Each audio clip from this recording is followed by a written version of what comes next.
Então, houve aí uma falha técnica na live, mas a escola dominical aqui, todo mundo acompanhou, né? Os irmãos que estão aqui, a igreja está linda, repleta.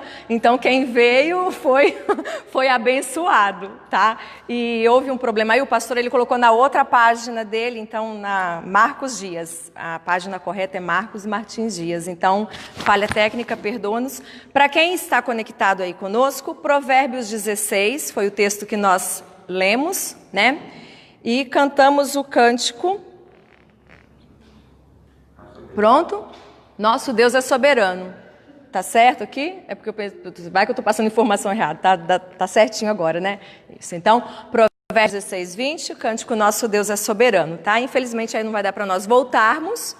Leia, né? Depois do estudo bíblico, faça a leitura deste capítulo, muito lindo, e fale assim: Senhor, me ajude a buscar sabedoria para a minha vida, né? Não foi à toa que Salomão, ele soube aí o que pedir a Deus, né? E pediu sabedoria e foi um grande homem.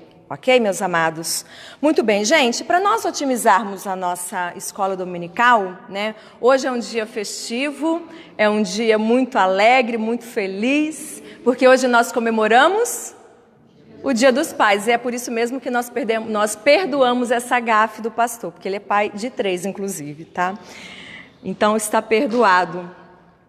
E nós sabemos que Dia dos Pais é todo dia, né? É claro, mas hoje uma data mais específica, segundo domingo, né? Dia que nós comemoramos esse dia aí tão lindo. Quem dera me ter meu paizinho querido, quanta falta ele me faz. Mas nós separamos aqui para lermos hoje para vocês, pais e filhos, né? E por que não mães, pães, né? A gente chama, que são aquelas mães que a gente tira o chapéu, né? Que exercem aí a função de pai, a função de mãe, com todo o respeito a essas mulheres também. E nós temos na Bíblia exemplos de pais, bons exemplos, pais aí que temeram a Deus, que mostraram aos seus filhos o que é ser filhos de Deus. Infelizmente, temos alguns pais também que, com o exemplo, mostraram o que não fazer, né? Mas nós separamos alguns pais para nós seguirmos os exemplos, né? Quando nasce um filho, quando ele sai da barriga da mãe, ele não vem com um manual, né? Só sai a criança. Mas o manual nós temos, né? Nós falamos, acho que não sei se foi na terça ou na quinta, muitos recorrem aí, livros de autoajuda. E são, claro, são bons, são muito bons. Quando nós tivemos a nossa primeira filha, né, nós ganhamos de um casal lá da igreja de Santo Amaro, um livro do Dr. Larry, bem grossão assim, sabe? Foi muito bom, nos ajudou bastante, né? Na terceira a gente já estava, quase que eu mesma fiz o meu parto, né? Já foi quase que automático, mas o primeiro e tal. Mas, é claro, acima de qualquer livro, nós temos a palavra de Deus e nós temos nela exemplos de mães, de pais e de filhos também, tá? Então, nós separamos aqui um pai muito conhecido, que foi Abraão. Deus escolheu e chamou Abraão quando ele ainda vivia em Ur dos Caldeus. Ele pertencia a uma família pagã, porém, ele acreditou em Deus de todo o coração. Então, Abraão, ele mostrou a sua fé. Gênesis 17 conta aí essa trajetória desse grande homem de Deus, Abraão, né, que foi provado, ele mostrou a sua fé, a sua confiança em Deus e juntamente com seu filho. Lembram-se da história? Quem é que se lembra da história de Abraão? Abraão, ele foi provado, né?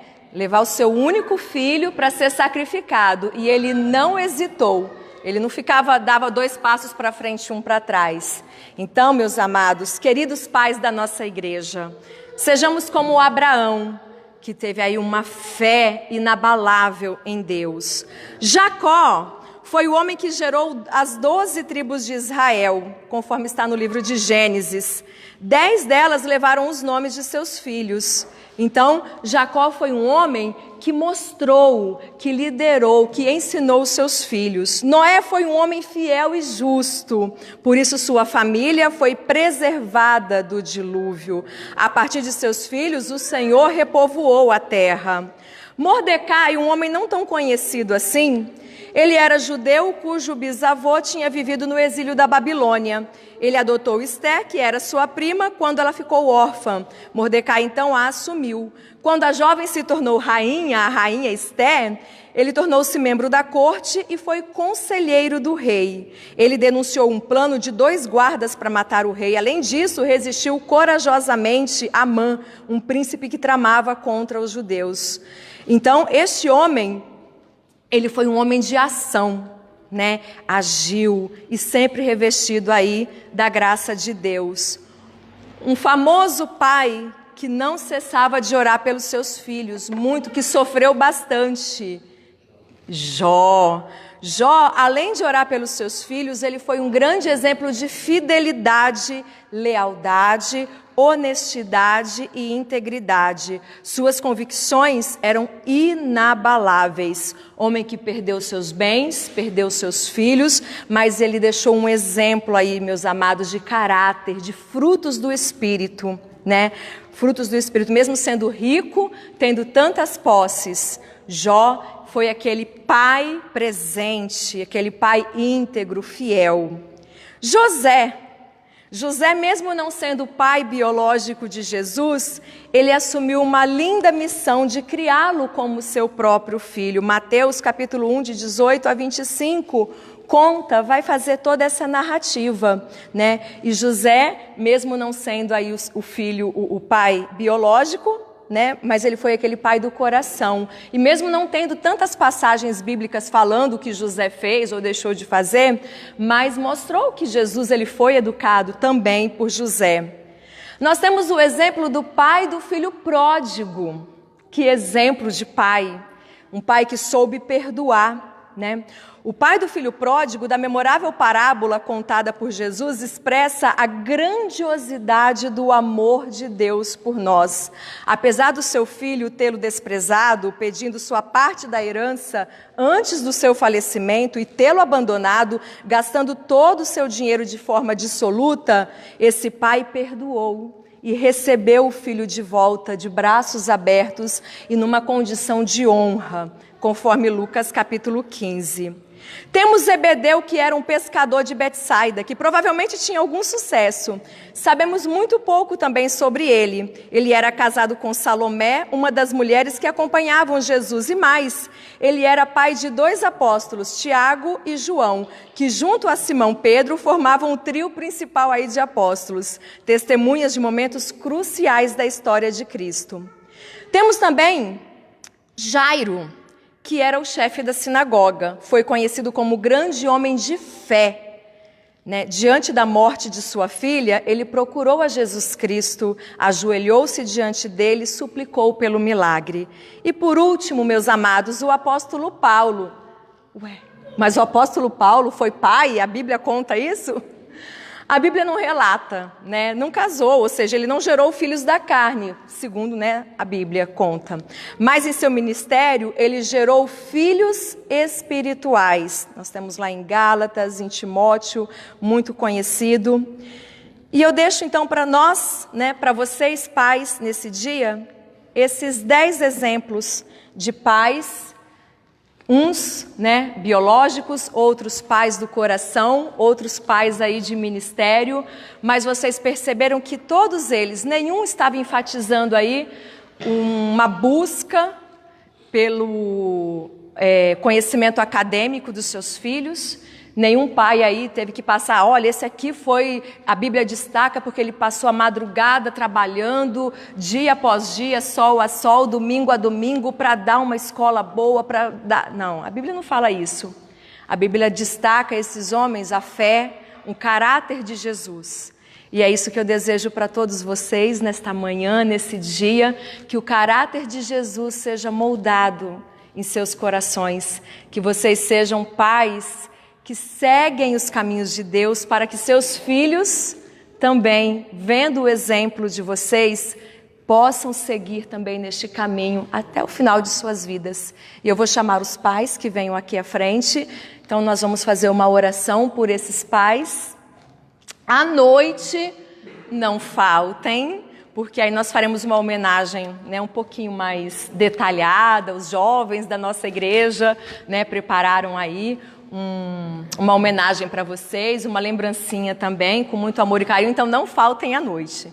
Então, pais, venham aqui à frente, não precisa ficar com vergonha, nós faremos essa oração.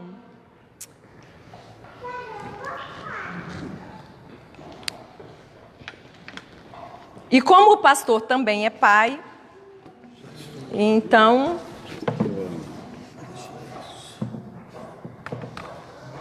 essa que vos fala vai fazer, põe aqui, vai fazer essa oração. Olha quantos pais lindos nós temos na nossa igreja. Obrigado. Duvido que na igreja de vocês tenham pais tão lindos assim, ó. Quem sabe... Isa, você sabe mexer nesse negócio aqui? Fazendo favor, para mostrar os pais bonitos da nossa igreja? Porque eu não sou pai, então eu não preciso nem aparecer.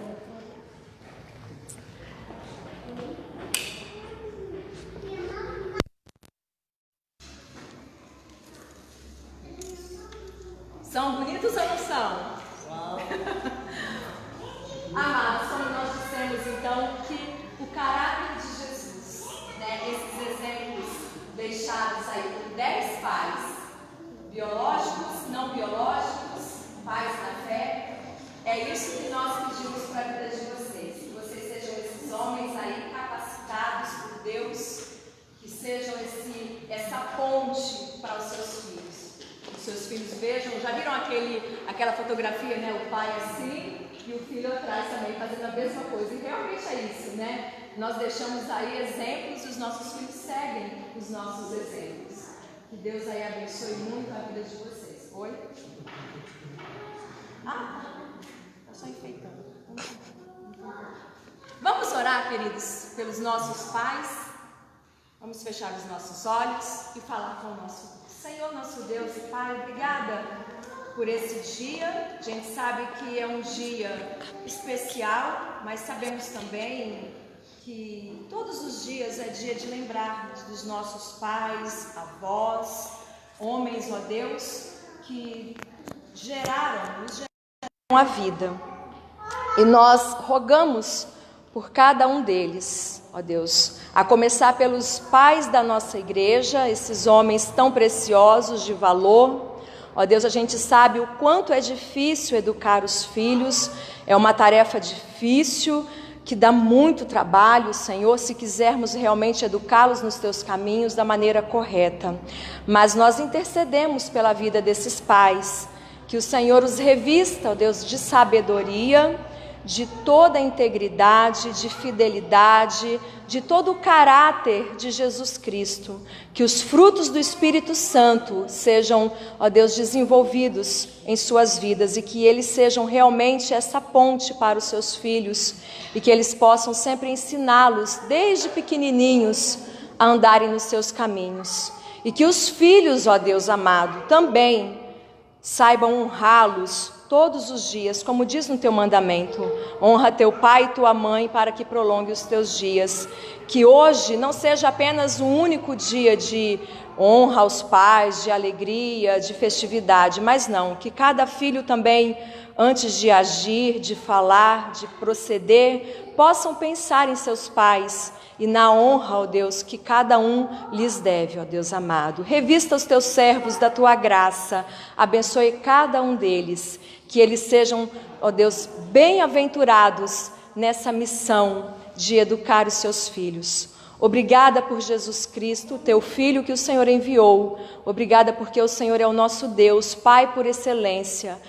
É o Pai nosso que nós temos estudado, que temos aprendido. Muito obrigada, meu Pai, porque o Senhor nos ama e está conosco. E é o Senhor que nos dá toda a sabedoria É o Senhor quem nos dá tudo aquilo que a gente precisa para viver neste mundo. Abençoa-nos com a tua graça. Abençoe os pais que também estão participando conosco online da escola dominical. Guarda-os, ó Deus, livra-os de todo mal e revista-os de toda a sabedoria. Em nome de Jesus, amém. Amém. Pais, parabéns, recebam meu beijo, meu abraço. Podem assentar-se. À noite, então, nós faremos aí uma homenagem, né, mais detalhada, com lembrancinhas e tudo mais. E essa semana, nós temos 2 aniversariantes. Né, Kátia? O bolo vai ser lá na casa da Kátia. O Diego convida a todos para um churrasco, tá? E podem ir. Dia 12. E dia 11, a Julinha também fará aniversário. Então, Kátia, vem aqui à frente. Eu já vou passar a palavra para o pastor, que fará essa oração pelos nossos aniversariantes da semana. Então, dia 11, a Júlia Grossi, tá? E dia 12, a nossa querida Kátia ficará mais sábia. Não mais velha, mais sábia, né? Mais velha jamais. E eu já ia dar um abraço, esqueci que não pode. Olha que coisa. Não estou acostumada com essas coisas, gente. Enfim, já passo a palavra para o pastor. Que Deus abençoe a todos.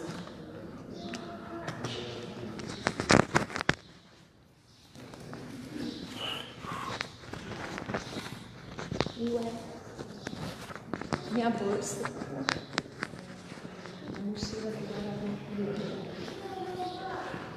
Muito bom dia, meus irmãos. Pode ficar um pouquinho melhor, não pode não? Hã? Se eu repetir, fica melhor? Bom dia, meus irmãos. Bom dia. Sempre fica melhor, né?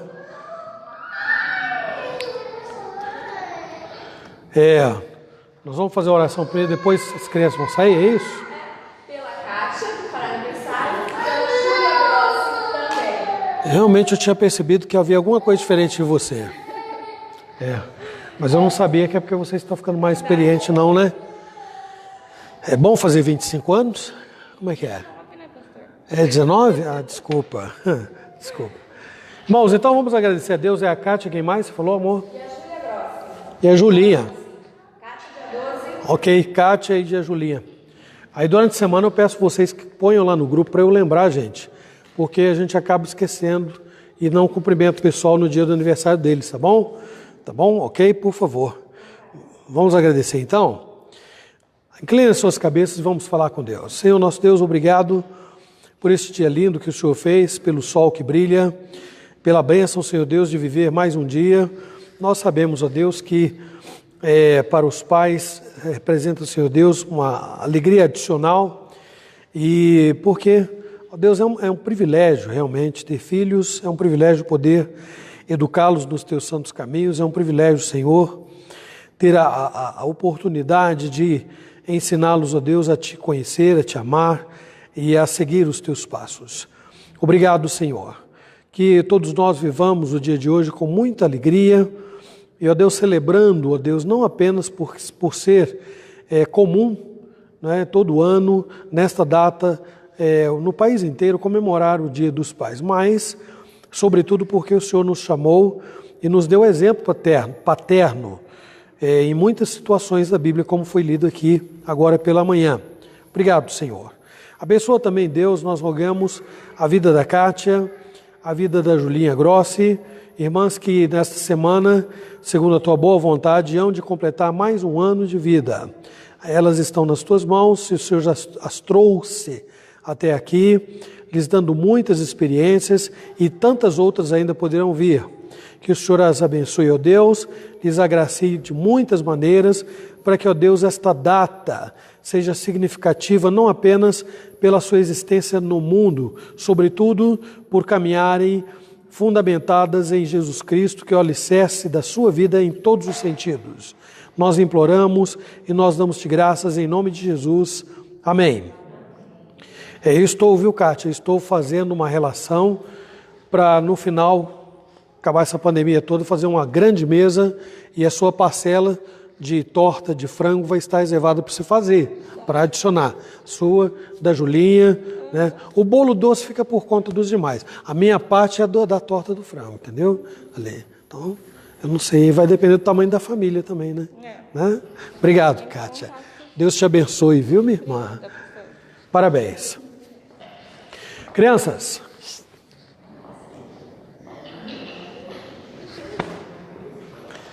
companhia, quem é que vai dar aula hoje para as crianças?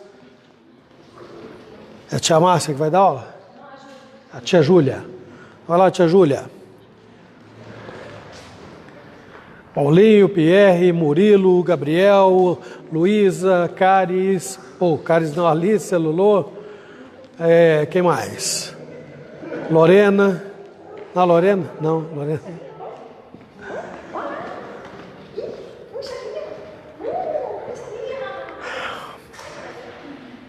Meus irmãos, essa semana, hoje nós devemos terminar o estudo que começamos há algumas semanas aí.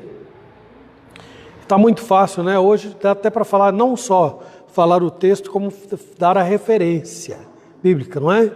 Posso perguntar? A referência? Onde está? Vocês já decoraram isso aí? Mateus 6. Fala aí no microfone aí, porque quem está aqui não ouve nada, viu aqui, ó. Podem falar no microfone aí. Mateus, então. Mateus 6, fala aí no microfone para o pessoal aqui ouvir, tá? Quem está lá conectado poder acompanhar. Vamos lá, se falar errado eu corrijo, o tempo faz parte. Mateus 6, 9 a 13. Alguém dá um microfone para o Osmar lá, ó, porque ele gosta de responder também, não é? Bom, meus irmãos, vamos ler esse texto, e aí é o seguinte, eu vou pedir a Vânia para ler um, o Osmar para ler o outro, tem um microfone ali naquele banco, ó, vou pedir a Paula para ler o outro lá atrás, o Paulinha, ou então o Gabriel que está mais atrás. Então peguem os microfones aí que eu gostaria que vocês lessem, me ajudando, por favor. Mateus 6, 9 a 13. Vamos lá, pessoal. Portanto, vós orareis assim: Pai nosso que estás no céu, santificado seja o teu nome.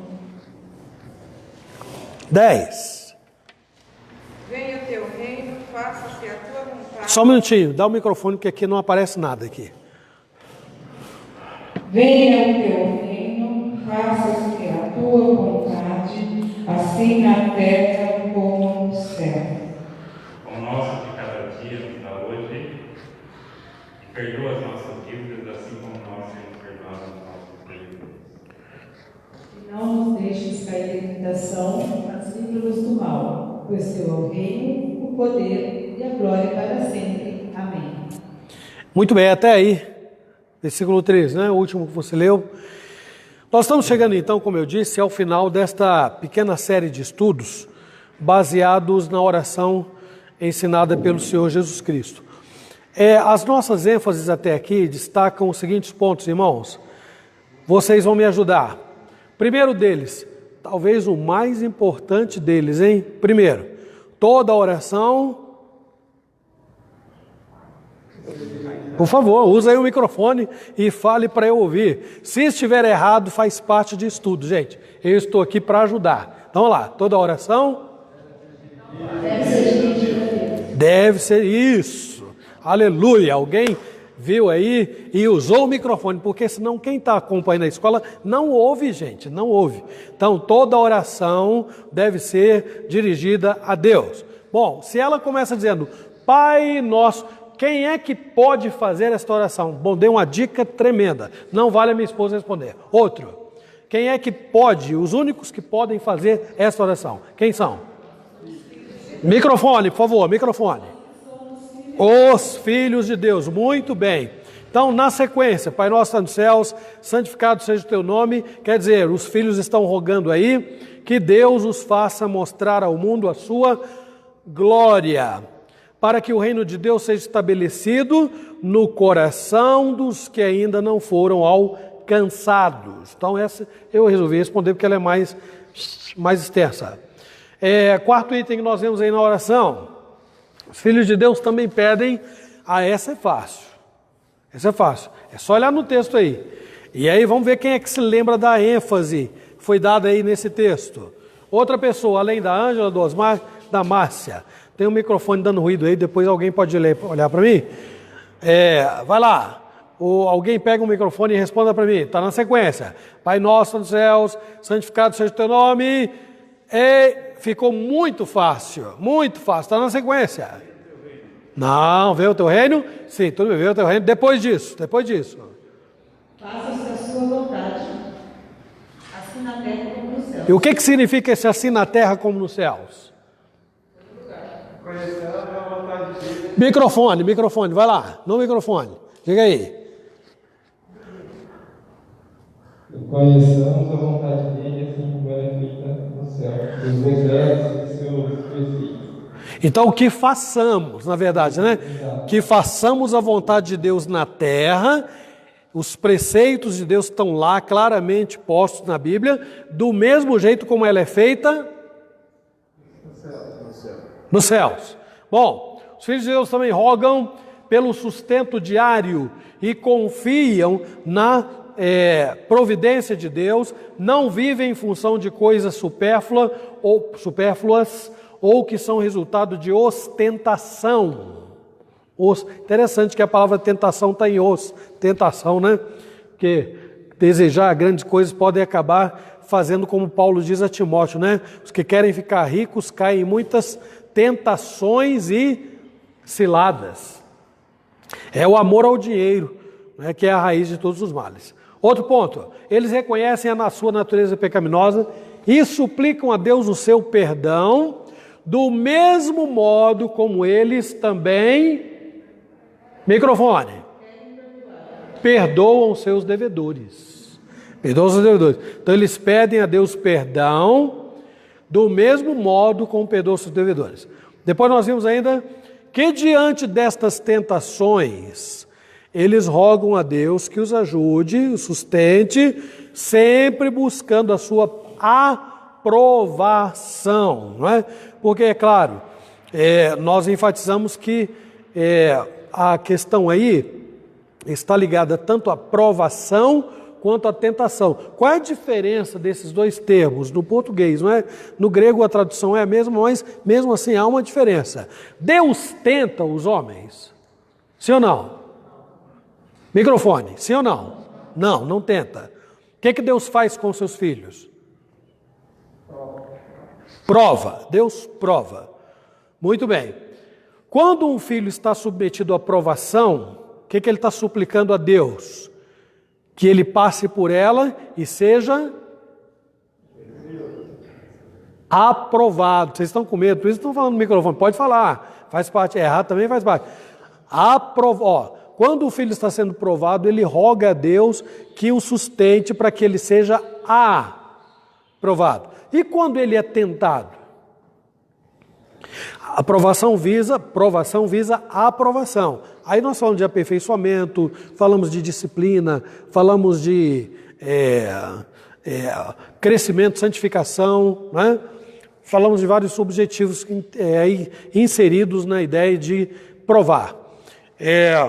Porque um crente pode ser provado e não ser aprovado naquela situação. E aí ele vai ser provado e vai ser provado. Até quando, gente, um cristão será provado? Microfone, até quando? Vocês estão sem microfone, hein? Até o final da vida. Até o final da vida. Pode ficar, Guilherme, esse é seu. A Vânia vai ficar com o dela. Até o final da vida. Tem um ali, falei, tem um ali, do ladinho da bolsa lá, Até o final da vida o cristão será aprovado. E a tentação, ela provém de onde? Provém do rudimento do mundo. Ela provém dos rudimentos do mundo. Só o mundo? Eu lembro de ter enfatizado 3 elementos principais que atuam nesta questão de tentação. 3. Fiz até uma comparação com Adão e Eva. Quem acompanhou lá? Diz que Adão e Eva eram perfeitos, então eles não precisavam cair em tentação, porque eles tinham livre-arbítrio, a decisão de falar assim, nós não vamos desobedecer a Deus. Eles tinham poder de falar isso. Mas eles não fizeram, eles caíram em tentação. Depois disso, então, nós temos agora um grande adversário na tentação. Qual é? Não, depois do estado de perfeição, depois da queda. A nossa velha natureza, cruel e implacável, que está sempre nos induzindo ao erro, querendo fazer um monte de coisas que contraria a vontade de Deus. É um adversário terrível. Esse, eu costumo dizer que é um dos piores, porque somos nós contra nós. É complicado isso aí, viu, gente? Muito complicado, porque é deixar de fazer o que a gente gosta, o que a gente quer, mas que Deus não aprova. E ainda falamos mais, aí sim, o arqui-inimigo de Deus, Satanás, ele é o tentador, não é? Então ele busca as pessoas para testar e destruí-la, não é? Então Pedro diz assim, vigiai, pois o diabo, vosso adversário, vive em derredor buscando alguém para salvar, não é isso? Cadê o microfone, gente? Para devorar, para tragar, para destruir, ok? Temos ainda outro adversário, colocamos lá, circunstâncias. Enumerei 4, né? Circunstâncias, até agora eu falei de 2. Então, circunstâncias. Ambientes favoráveis, situações que sejam favoráveis para nós cairmos, para produzir uma tentação e nela nós caímos. Circunstâncias. Aí não tem a ver com a minha velha natureza, não tem a ver com o inimigo, tem a ver com situações. Ambientes que nós frequentamos, lugares para onde nós vamos, não é? Oportunidades que surgem diante de nós, todas elas são circunstâncias que podem ser extremamente favoráveis para uma tentação e para uma queda. E em último lugar, lembro-me também de ter falado que pessoas podem ser também instrumentos para tentar e promover a queda, não é? Hoje, finalizando o estudo, nós vamos abordar sobre essas expressões finais aí, pois teu é o reino, o poder e a glória para sempre. Amém. Antes, porém, de nós prosseguirmos, é preciso dizer aqui a razão porque essa frase está posta de que maneira aí no texto? Alguém já observou? Viram como ela está posta no texto aí? Ela está entre... Microfone. Nossa, gente, quantas vezes eu vou falar de microfone hoje de manhã, hein? Oh, colchetes, isso. Por que será que ela está entre colchetes? Embaixo está escrito aqui, e não está no original grego. Ah, mas a realidade é a seguinte, se a gente pegar desse modo e colocar não está no original grego, nós vamos dizer, então o que está fazendo aí? Não deveria estar. Mas a realidade é, ela não está entre alguns originais mais antigos, viu?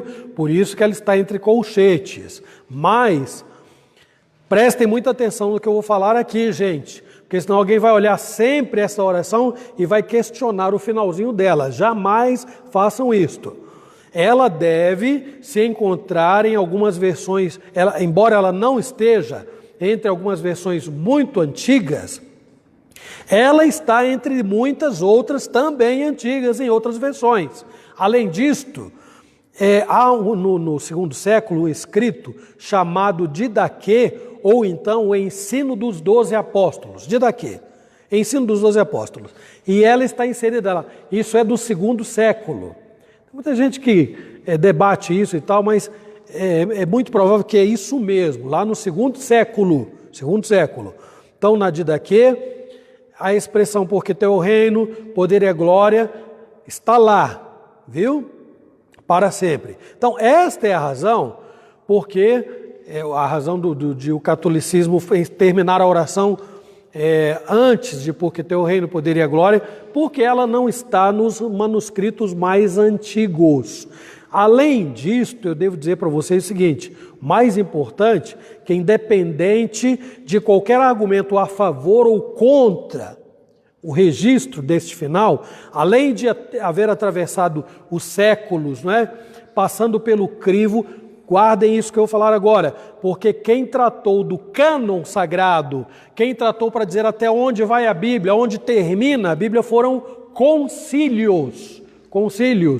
Então esta expressão passou por vários concílios e não foi considerada como apócrifa. Foi considerada como parte integrante do cânon sagrado. Irmão, vocês vão falar assim, poxa, mas esse assunto é relevante? É, está em colchetes. Um dia alguém vai olhar lá e falar, por que está assim? Alguém vai falar, não está, aí como está posto lá no comentário, não está nos manuscritos originais, a pessoa vai dizer, então não deveria estar aqui. Não é verdade. Ela realmente não está em alguns manuscritos mais antigos, mas está em muitos outros, é coerente com toda a Bíblia, passou por vários concílios eclesiásticos e permanece aí, ok? Permanece aí. Então, dito isto, meus irmãos, vamos para a abordagem final. Se alguém não sabia, então esta é a grande razão porque nós divergimos na oração dominical do catolicismo romano. Não nos deixeis cair em tentação, mas livrai-nos do mal. Amém. Ponto. Termina aí. Entretanto, é bom que se destaque que a expressão, repito, ela passou por vários concílios e foi preservada como parte integrante do cânon sagrado, que vai de Gênesis a Apocalipse. Bom, vamos falar aqui sobre essa ligaçãozinha que está aí. Como é que o versículo começa? Microfone, por favor. Como começa?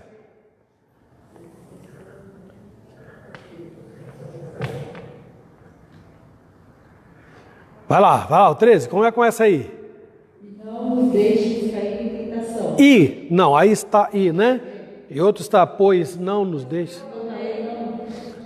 Não, pois, não, depois não nos deixe cair em tentação, é outra parte. Pois, é isso aí, é isso que eu quero.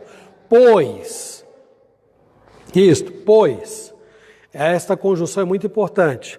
Ela vai ligar a tudo o que foi dito na oração que Jesus ensinou. Pois, então a conjunção conclusiva, teu é o reino, teu é o poder, teu é a glória, tua é a glória. Não é? Então vamos começar com esse primeiro tópico, enfatizando o senhorio de Deus.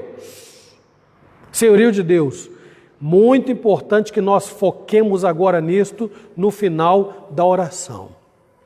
Nessa conclusão aí, Jesus apresenta os motivos óbvios de tudo que foi posto anteriormente quanto a dirigir as orações somente a Deus com todas as petições que estão contidas nelas.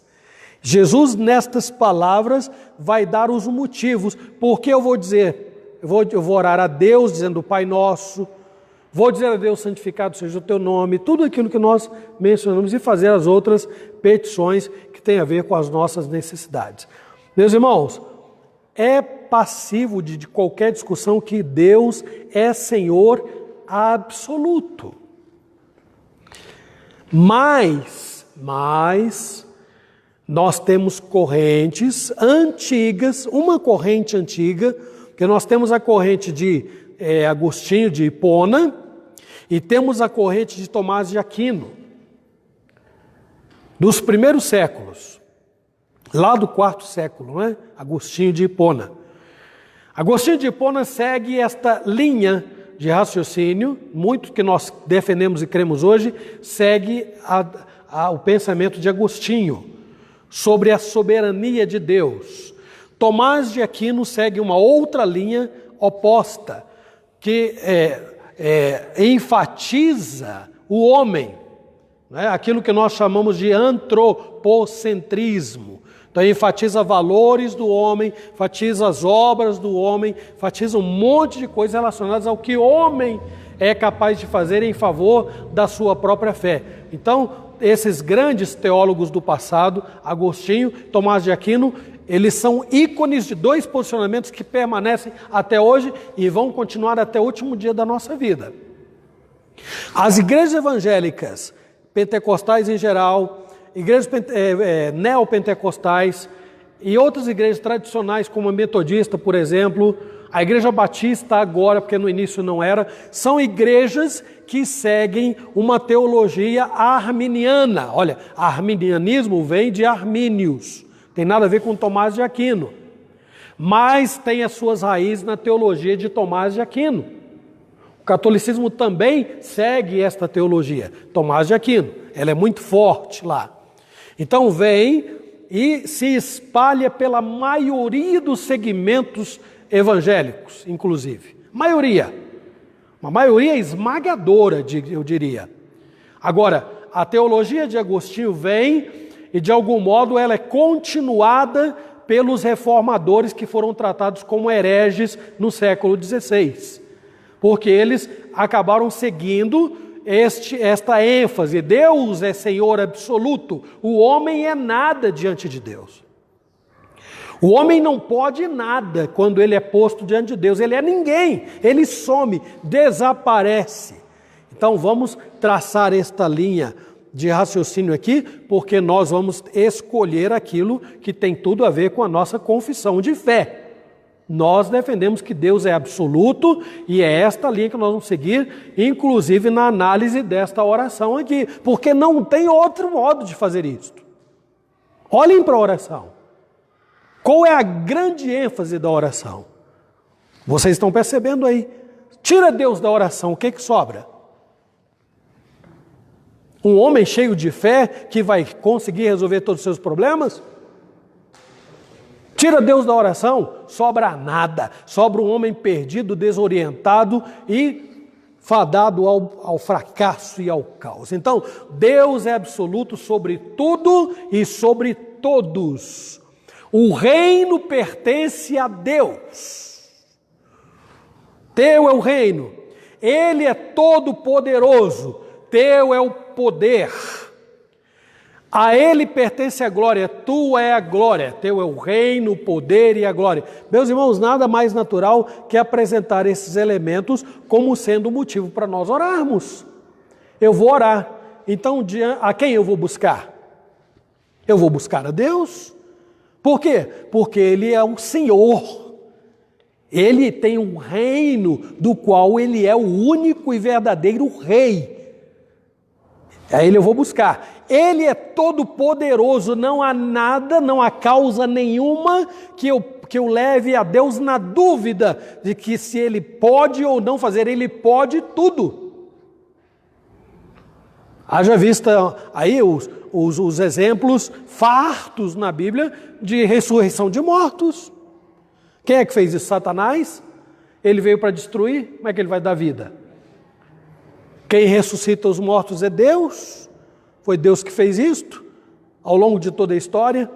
Poder e a glória. Bom, eu creio, meus irmãos, que esse é um momento importante para eliminar qualquer possibilidade de centralizar o ser humano, conferindo algum destaque que ele não possui. O ser humano não tem destaque nenhum. Sem Deus, ele não tem valor nenhum. Então, retira do homem todo o mérito. A oração que o Senhor Jesus ensinou retira do ser humano qualquer mérito que ele pensa, ele não possui. Ele acha que tem diante de Deus. O homem é criatura, o homem é criação de Deus. O homem, segundo o apóstolo Paulo, diz assim: nada trouxe para o mundo. O homem não trouxe nada para o mundo. O que ele vai levar do mundo? Microfone. Microfone. O que ele vai levar do mundo? Nada. Vai levar nada. Ele é criação, não trouxe nada para o mundo. Ele é frágil. Um alimentozinho com algum probleminha lá que seja, deixa o intestino do lado avesso. Né? Não é assim? Uma comidinha, assim, alguma coisinha que entrou lá na comida já deixa o homem caído. Um vírus que surgiu, eu não vou falar vírusinho, não, porque senão eu vou arranjar problema, né?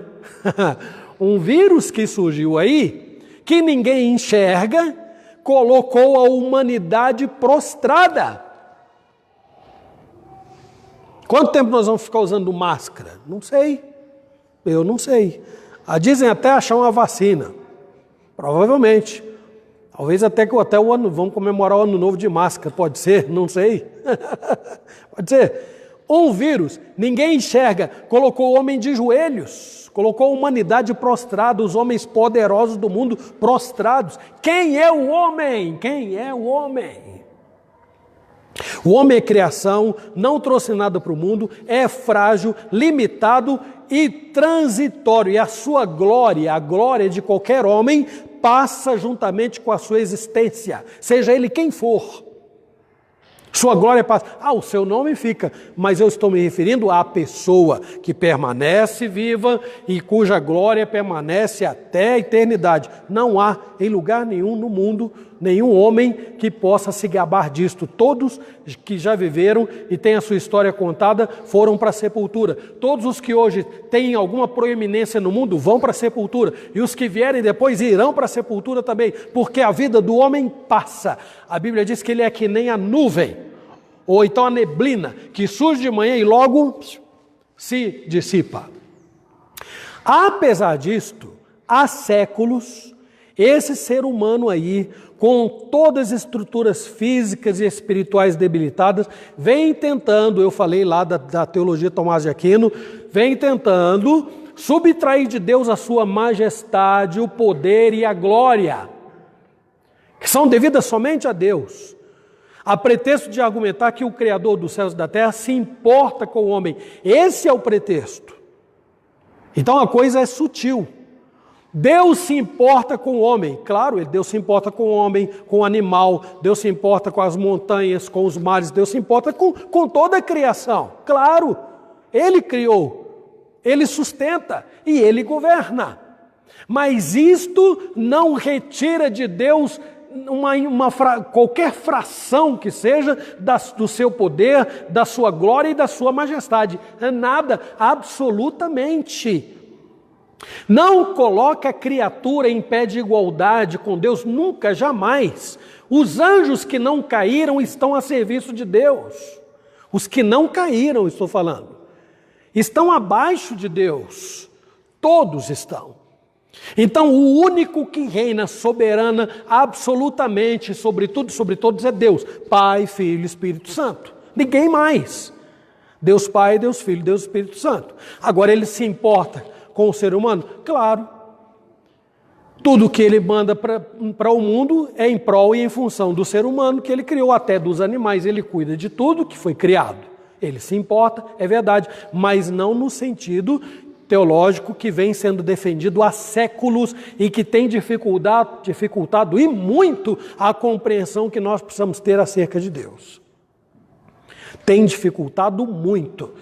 Porque se nós tivéssemos uma linha de raciocínio correta sobre Deus, nós teríamos pessoas que temeriam mais a Deus, obedeceriam mais a Deus, respeitariam mais a Deus, teriam mais reverência a Deus, se importariam mais com a sua palavra, estariam mais interessados em conhecê-lo, levariam a sério a vida cristã, né? Seu serviço a Deus seria tratado com muita responsabilidade, mas o que nós enxergamos é um homem que sentou num lugar que não lhe pertence, e aí é como se Deus fosse o Senhor e é como se Deus fosse o servo e o homem fosse o Senhor. E por isso que tem algumas correntes aí terríveis que já ensinaram que a gente tem que determinar a Deus que Ele faça algumas coisas. Em oração, Senhor, eu determino que o Senhor faça. E Deus se ri deles. Quem é você? Eu nem te conheço. Olha que situação, né? Eu determino, coitado. Eu determino que o Senhor não me mande para condenação eterna. Nem isso ele pode pedir a Deus. Nem isso, não é? Então, imperceptivelmente ou não, a criatura tenta usurpar esta posição de Senhor, né, relativa a Deus, e colocá-lo como na condição de servo. Mas, meus irmãos, essa terrível inversão de valores é conhecida, como eu falei, como antropocentrismo, e longe de promover garantias, segurança, certezas quanto ao presente e ao futuro, na realidade, o antropocentrismo lança as pessoas sobre um alicerce movediço, traiçoeiro, por todos os fatores já mencionados aqui, não é? Então, o homem acaba estando condicionado a todas as suas fraquezas e dependendo delas, coitado, aí ele está perdido. Ele está fatalmente perdido, não é? Mas, além dessa inversão, aí vamos colocar agora, nós progredimos em grau de gravidade, isso aqui, viu? Além dessa séria inversão, é preciso considerar também a atitude desesperadora de buscar socorro, auxílio, garantias e soluções em outros elementos criados e tão limitados quanto eles próprios. Então, o homem que confia no outro homem, confia a sua vida a outro homem. Um homem que confia a sua vida a instituições. O governo vai nos salvar. O governo do estado, o governo, né, do país, o governo municipal, potências mundiais vão trazer a solução. O homem, quando deposita nisto a sua vida, ele está depositando em situações e em instituições, não é? Pessoas e instituições tão limitadas quanto ele. O homem desesperado pode lançar a sua vida e depositar a sua confiança em seus próprios recursos. Vocês já viram um homem num dia ter tudo e no outro não ter nada? Conhecem histórias assim? Se um homem deposita nos seus recursos a sua vida, meus irmãos, ele nunca poderá ter segurança de nada, porque do mesmo jeito que ele acumula, ele pode levar até muito tempo para acumular algumas coisas, ele perde rapidamente. No estalar de dedos ele perde. Quem investe muito na bolsa de valores conhece isso melhor do que qualquer um de nós. Não é? Num dia o homem está milionário, está rico, no outro dia está falido. Não fez nada, ele só aplicou no lugar errado. No outro dia está falido. Não é? Natureza. O homem que deposita sua confiança na natureza, ele também tem que tomar cuidado, porque a natureza depende de Deus. Vejam o caso dos nordestinos que sofreram durante tantos anos, sofrem ainda, e agora esse povo comemorou assim com uma alegria aberta, com um sorriso largo nos lábios, a transposição do Rio São Francisco. Para nós pode não fazer muito sentido, porque mesmo nesse período de seca aí, já não sei nem quanto tempo dura, não sei quando foi a última chuva, faço ideia, mas abro a torneira lá de casa e sai água. Vou tomar meu banho tranquilo, é uma beleza. Vai fazer comida, ninguém precisa catar o balde e buscar água em lugar nenhum. Mas pensem na realidade desse povo, pensem em outros tantos. Se o homem deposita sua confiança na terra, na criação, ele está perdido. Na natureza, ele está perdido. Ele precisa depositar a sua confiança no único que é Deus absoluto. Teu é o reino, teu é o poder, tua é a glória. Mas é preciso ainda enfatizar algo mais comprometedor. Eu disse que eu estou levando numa escala gradativa, crítica, não é? Aqui.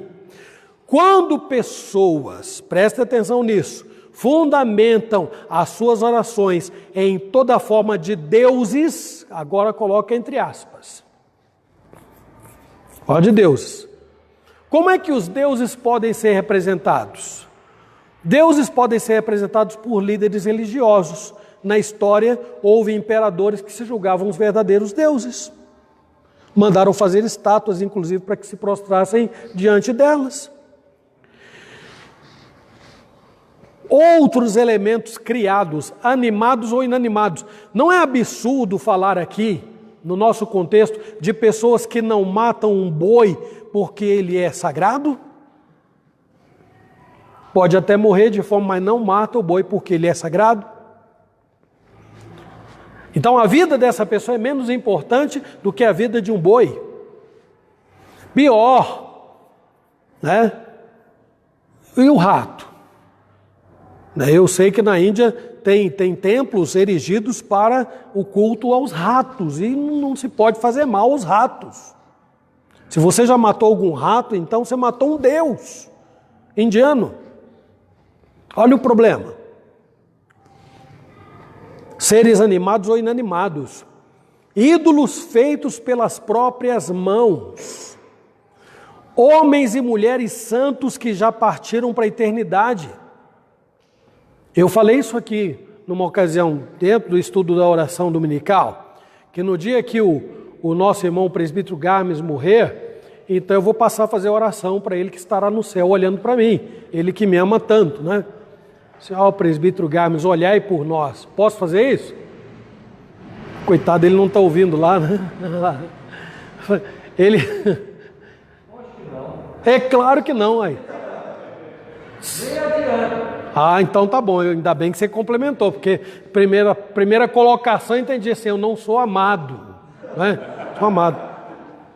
Ele diz, lógico que não, porque nem adianta. E eu tenho certeza que ele não vai querer nem saber, tomar conhecimento do que está acontecendo no mundo mais. Tenho certeza disso. Alguém aqui vai querer chegar na eternidade e ficar acompanhando a história do mundo? Alguém vai querer? Eu não quero saber. Quando eu deixar esse mundo, irmãos, eu quero apagar, deletar tudo. Eu não precisa nem querer, né? Deus vai se encarregar disso. Deleta, acabou, a vida é outra. A vida é outra. Então não tem esse negócio. Agora fulano está lá no céu olhando para nós. Que conversa é essa, gente? Não existe isto. Quem está lá no céu olhando para nós é quem sempre esteve. Deus Todo-Poderoso, Criador dos céus e da terra, que reina absolutamente, que detém todo o poder e toda a glória. É Ele. É Ele. Nós somos criaturas que temos um período onde nós nascemos, né, vivemos e morremos e vamos para a eternidade. Acabou. O nosso ciclo termina neste mundo. Começa, tem uma hora para começar, tem uma hora para terminar no mundo. Acabou ali. Então isso também define, ou pelo menos elimina, melhor usar a expressão, elimina qualquer ideia de fantasma que vem lá do fulano, do seu Joaquim, do Pedro, do João, do Manuel, que veio e aí de noite pegou no meu pé, eu estava dormindo, eu senti uma mão gelada pegando no meu pé, eu acho que era meu avô, era minha avó, era o Joaquim que ainda tem pendência no mundo para resolver, era o Pedro, né, que partiu, mas deixou coisas sem realizar. Meus irmãos, quando a gente foge da Bíblia, a gente se perde e fica tudo complicado, fica tudo enroscado. Não existe essa história, não é? Lembrem da clássica parábola do rico e Lázaro. Quando o rico pedia para vir aqui, a expressão usada na parábola era: se eles não ouvirem na terra Moisés e os profetas, fazendo menção da Escritura, da Bíblia, como ouvirão alguém que já morreu, ainda que ressuscite? Ainda que ressuscite. E nada mais óbvio para compreender isso aí do que associar ver com matéria. Tudo que eu vejo é matéria. Se eu estou vendo alguma coisa que não existe, eu estou tendo delírios. Estou tendo delírios, porque o que não tem forma não se vê. Simples assim. Já tomou muito medicamento a ponto de ficar vendo coisa? Eu já. E tomar e começar a ver coisa assim, eu ficar apavorado na hora. Depois podia ter falado assim: ai, fulano de tal veio me visitar tal dia. Não, eu que fui descuidado e tomei remédio demais. Faz anos isso aí, né? Não foi recente não adianta ficar preocupado não foi recente não. Ainda não estou doido não, né? A gente vai aprendendo umas coisinhas, não é? Causa alucinação, gente. Droga causa alucinação. Uma pessoa drogada fica vendo coisa, não tem, vê cobra, vê bicho, vê gente, né? Vê um monte de coisa. Já ouviu relatos assim? Já ouviu? Vaca voando. Isso aí eu não sei, né? Vaca voando? Isso aí eu não estou sabendo não, né? Alguém aqui já viu vaca voando? Pela madrugada, gente, faz isso não, né? Você viu vaca voando? Ah, não foi. Já ouviu? Misericórdia. Meus irmãos, não se vê fantasma. Vamos falar um negócio de, cuidado com aquela casa que é mal assombrada lá, fica fazendo uns barulhos lá e tal, você vê móvel quebrando, vidro quebrando, as coisas caindo. Tá bom. Como é que uma coisa inanimada, sem forma, vai empurrar uma coisa que tem forma? Expliquem para mim isso. Não tem mão, não tem força física, não tem nada. Vai lá e empurra. Bom, se for o vento, tudo bem, né? O vento, tudo bem. Então a gente já elimina um grande problema. Esse negócio de alguém que morreu e vai voltar porque ficou pendência comigo. Se ficou pendência comigo, é melhor eu resolver, porque eu ainda estou vivo. Então é melhor que eu resolva as pendências, porque ele já foi. O outro já foi. Acabou a história dele. E a minha continua. Então que eu resolva as minhas pendências enquanto eu estou vivo. Porque depois que eu morrer também acabaram as minhas pendências. A conta fechou. Não é assim no restaurante? Para fechar a conta? Fechou. Acabou. Aí, não, peraí, traz aí. Não, aí então não fechou a conta, né? Tem pendência ainda. Então, seres inanimados, ídolos feitos por suas próprias mãos. Como eu posso me inclinar diante de algo que eu chamo de Deus para mim, quando foi criado por mim mesmo? Eu criei o meu Deus. Como? É uma situação gravíssima. E aí eu falei, homens santos e mulheres santas que já partiram para a eternidade. Então, cegamente, a pessoa está anulando qualquer efeito das suas orações. Olha que perigo aqui. Olha o perigo aqui. A oração dominical é um modelo, são diretrizes para nós sabermos orar. Se eu saio fora deste padrão de oração, minha oração se torna totalmente nula. Nula. Eu não estou orando a Deus, para quem que eu estou orando então? Para nada? Para ninguém? Estou falando comigo mesmo? Se eu estou orando e não estou me dirigindo a Deus, então esta oração já começa nula, sem qualquer valor. Ainda que eu seja favorecido de alguma maneira, o não reconhecimento de que esses favores procedem de Deus e somente de Deus, agrava ainda mais a sua condição. Vou citar um exemplo. Fulano está no hospital já, de longa data, e aí estamos orando aqui, mas não a Deus. Estamos orando para fulano de tal, estamos orando para o São Benedito de tal, já falei o nome do Benedito, agora já foi, né? Estamos orando pelo São Nilson, estamos orando pelo São Diego, estamos orando pelo São Josué não, porque ele é muito pecador, né? Estamos orando pelo São Bruno, estamos orando para que eles tirem fulano do hospital. Aí o fulano um dia sai do hospital, aí sabe o que eu vou fazer? Eu vou agradecer ao São Garmes, eu vou agradecer ao São Nilson, eu vou agradecer ao São Diego, né? Eu vou agradecer ao São Bruno, e olha só, eu estou tornando a minha situação mais grave ainda, porque de quem é o reino? De quem é o reino? De quem é o poder? De quem é a glória? Então a glória tem que ser dada a Deus e a mais ninguém. O mérito é de Deus e de mais ninguém. Quando alguém é curado, o mérito é de Deus, irmãos, é de Deus. A Ele a glória.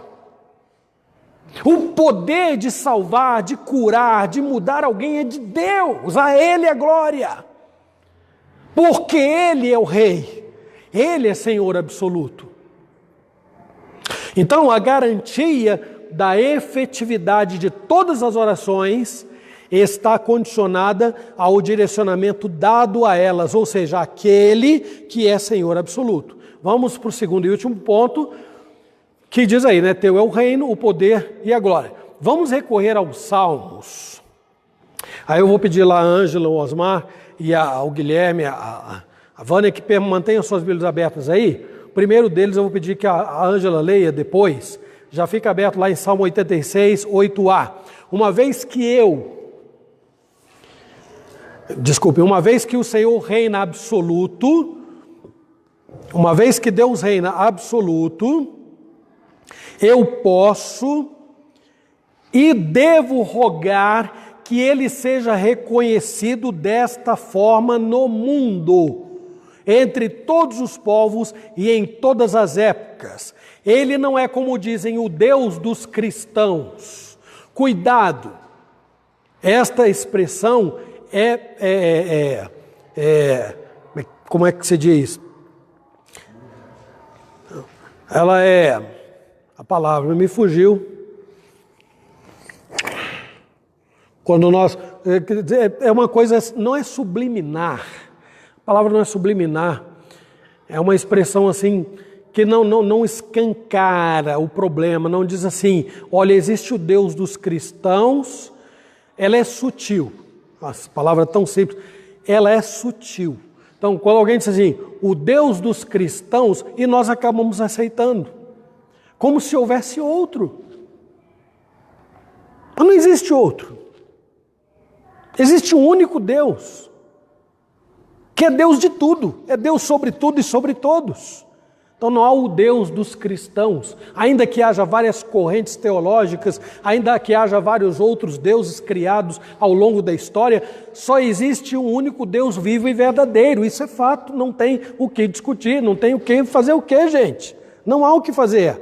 Ele é o único Deus vivo e verdadeiro, como diz o salmista em 86, 8a, pode ler, por favor. Não há entre os deuses semelhante a ti, Senhor, e nada existe que se compare aos teus olhos. Não há entre os deuses, letra minúscula já é uma forma de reconhecer, esse Deus é nada. Esses deuses aí são nada. Não há entre os deuses semelhante a ti, Senhor, não há. E nada existe que se compare às tuas obras. Então, dele é o reino, o poder e a glória. Então, podemos e devemos rogar que esse reino seja estabelecido gradativamente até atingir a sua plenitude e que a sua vontade prevaleça. Vânia, abra lá no mesmo capítulo 86, agora 9 e 10. Sua vontade prevaleça sobre a vontade de toda criatura existente no mundo visível e invisível. Todas as nações que fizeste virão, prostrar-se-ão diante de ti, Senhor, e glorificarão o teu nome, pois tu és grande e operas maravilhas, só tu és Deus. Mesmo salmo, não há entre os deuses, e agora diz, só tu és Deus. Não há entre os deuses, só tu és Deus. Todas as nações virão, prostrar-se-ão diante de ti e glorificarão o teu nome. Todas as nações. Ah, aquele que tem o Deus tal, aquele que tem o Deus Y, o Deus X, o Deus H, todos virão e prostrarão, porque só tu és Deus. Quer falar, meu irmão?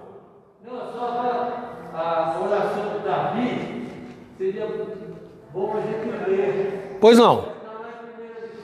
Só um minutinho. Então, o primeiro livro das Crônicas, quanto? 29 e 11. Acompanhe aí. Primeiro Crônicas, 29 e 11.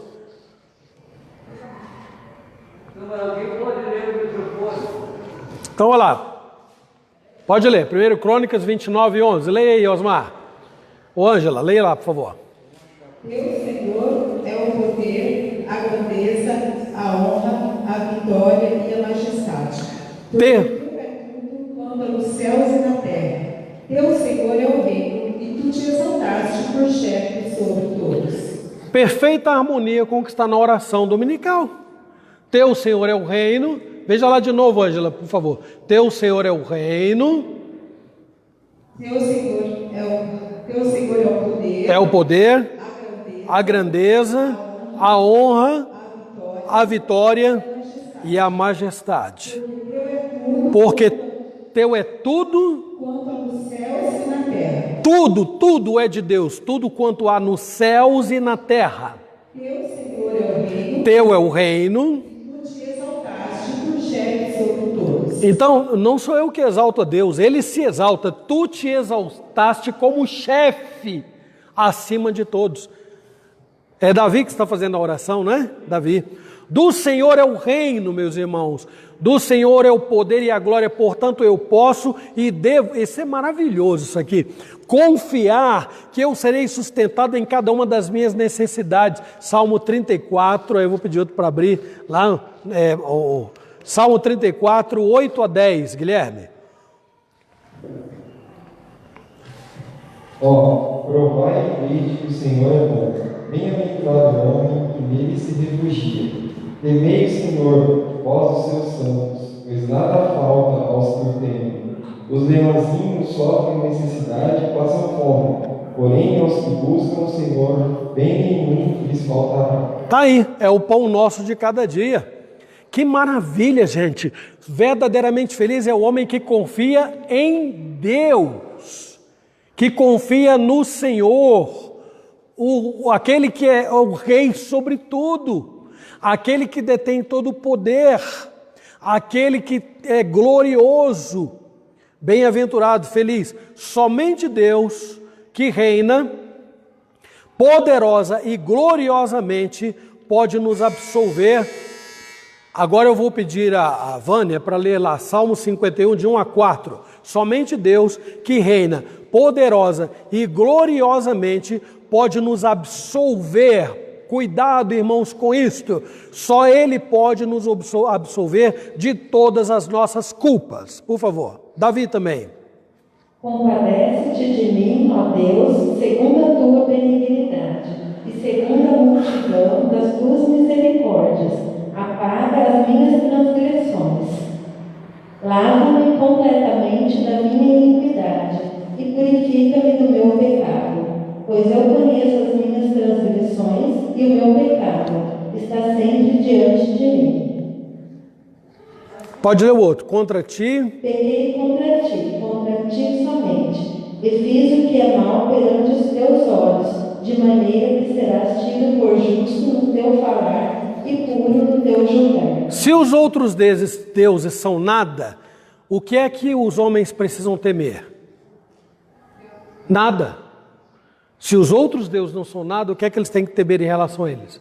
Nada. Mas Davi está dizendo aqui, não é? Serás tido por justo no teu falar e puro no teu julgar. E pede a Deus, compadece-te de mim, ó Deus. Deus tem que ser temido. Os outros não fazem nada, não existem, são nada. Deus tem que ser temido. Porque dele é o reino, porque dele é o poder e porque dele é a glória. Não há quem possa, isso é outra coisa maravilhosa, não há quem possa desfazer os seus atos. Não há quem possa reverter os feitos de Deus. Não há quem possa confrontar a Deus e destruir aqueles que são seus. Não há. Pela sua misericórdia, Deus os salva e os livra. Ângela, Salmo 6, 13, 15 e 16. Estamos terminando, viu, tio Nilson? Foi lá tocar a campainha logo hoje, quem está terminando aqui, ó. E é porque eu estou muito empolgado, ele já viu isso. Salmo 6, 13, 15 e 16. Ângela, leia lá. 6, 13, 15 e 16. Não tem? 86, desculpa.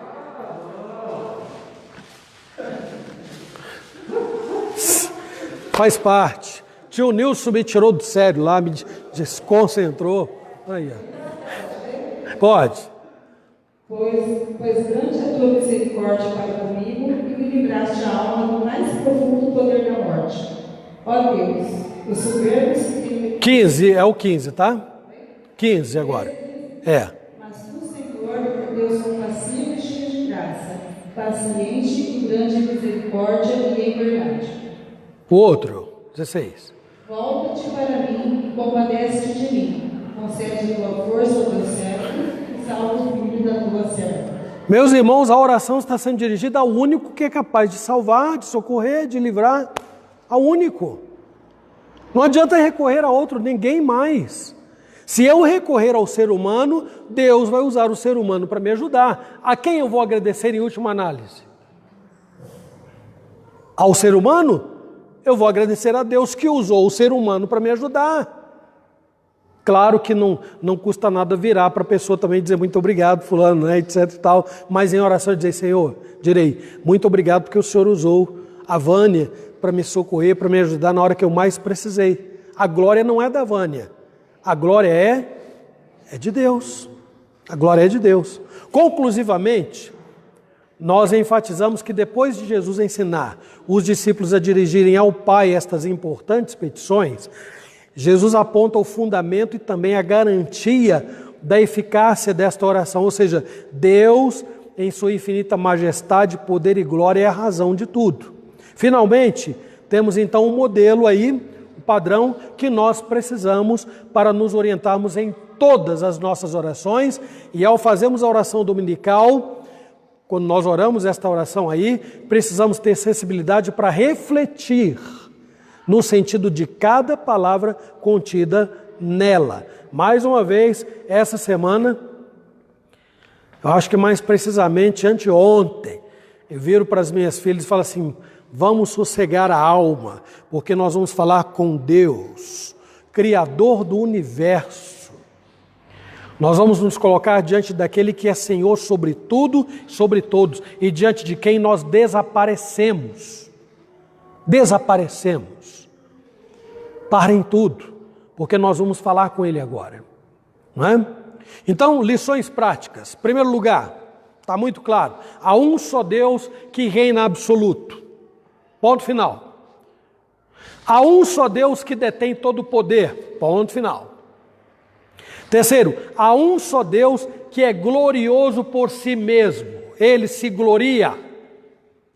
Se o homem reconhecer, se não reconhecer, se o homem o adorar, se não adorar, ele não deixa de ser Deus por causa disto. Eu tenho pena do homem que não faz isto. Só isso. Tenho pena. Quarto, ele não é, como geralmente se diz, repito, o Deus dos cristãos. Ele é simplesmente único, Criador e sustentador do universo e Senhor da história. Não importa como as pessoas o tratem, Ele continuará sendo Deus, o Criador, sustentador do universo e Senhor da história. Quinto, toda oração dirigida a Deus pelos seus filhos, nos moldes ensinados por Jesus, serão ouvidas. Todas, ou toda será ouvida. Não é? Sexto, toda oração dirigida a qualquer outra criatura ou deuses inexistentes é nula em si mesma e constitui, pior, uma ofensa a Deus. Se fosse só nula, estaria relativamente de bom tamanho para quem a faz, não é? Mas ela não é nula. Ela não somente é nula, como ela é uma ofensa ao Criador. A glória é dele. Por que eu estou me dirigindo a outro e agradecendo a outro e dando a glória a outro?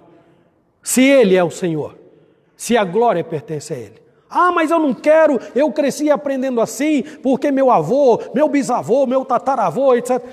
Ah, tá bom. Então, quando você estiver diante de Deus, chame o seu tataravô para justificar a sua fé diante do Senhor, o único Deus vivo e verdadeiro. Isso poderá acontecer, irmãos? Isso será possível? Não.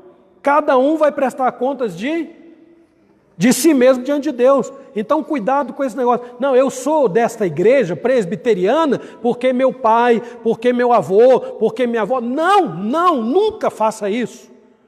Você é um servo de Deus porque você foi alcançado pelo poder de Deus. Porque o Espírito Santo transformou sua vida. Porque Deus te fez enxergar a sua natureza pecaminosa e buscar o único Deus vivo e verdadeiro. Esta é a razão, irmãos. E em último lugar, tudo que se pede e se recebe das misericordiosas mãos tem como objetivo principal promover a honra e a glória que lhe são devidas. Então este é o último ponto. Está tudo bem aí? Tá ok. Tudo que se pede, se recebe das suas misericordiosas mãos, tem como objetivo o quê? Promover o homem? Fazer o homem se sentir importante? Promover a honra e a glória que são devidas a quem? A Deus. Então, diante disso, meus irmãos, roguemos ao Senhor que nos ensine a orar, porque nós definitivamente não sabemos orar. Vamos orar então, vamos orar. Fiquem em pé, por favor, e vamos fazer esta oração dominical e refletindo no sentido de cada expressão, de cada palavra, de cada frase. Vamos orar juntos? Oremos, quem está aqui, quem está do outro lado também, queira, por favor, nos acompanhar em oração. Vamos falar com Deus. Pai nosso que estais nos céus, santificado seja o teu nome. Venha o teu reino. Seja feita a tua vontade, assim na terra como nos céus. O pão nosso de cada dia nos dai hoje.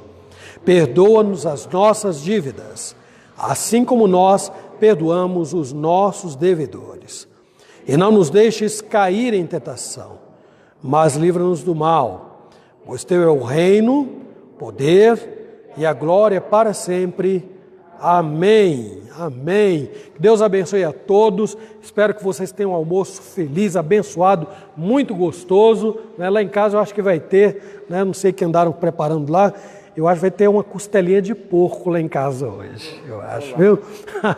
E aí, a vocês que estão aí do outro lado, Deus abençoe, muito obrigado por nos acompanhar. E vamos ter o nosso ensaio daqui a pouquinho. E logo mais, então, às 19h, estaremos reunidos novamente para prestar o nosso culto a Deus. Que Deus abençoe. Um restante de domingo muito feliz para todos nós. Amém.